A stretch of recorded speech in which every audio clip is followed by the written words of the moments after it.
5 jam deko dewe bojo cuma ngebosi. Hai halo, assalamualaikum. Cah, tim hore dino iki duwe misi abot arek dekorasi nggih acara cah. Bojoku tak kon ngewangi balone malah pisebul nggih lambe lho cah. Ora kesel to Gusti. Kuwi lho detek-detek bojoku golek alate ning kamar, muter-muter kok wong kesasar. Muter-muter lho ya ora cetok. Jajal genti mae sing goleki, ora enek sak menit lho wis cetok. Wong gone iki lho nang rak gedhi semono kok ora ro. Pak, kacamatane dijumukne apa piye ben ketok?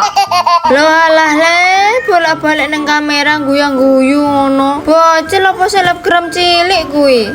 Lho, iki misine bocilku wis ketok lho, Cah. Apa manisine? Ya kuwi rusuh-rusuh, balon tumbul-umbulne. Kuwi nggih dekorasi le, tunggu layangan. Ngene iki lho, Cah. Apa-apa make dhewe sing tandang. Lek emak wis regep ngene iki setane ya minggir.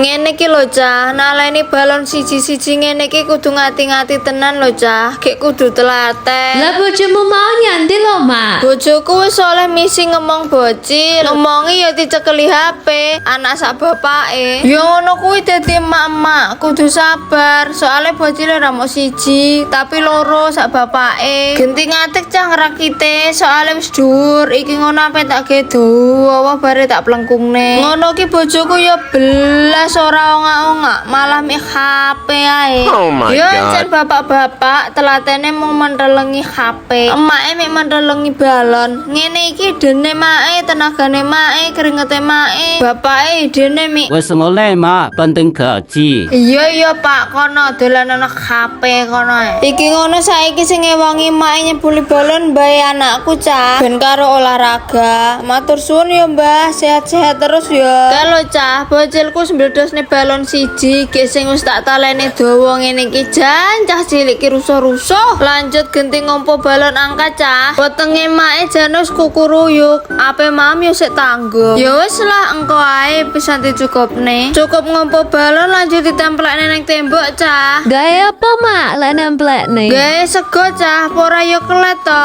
Ilmu turun temurun lho iki.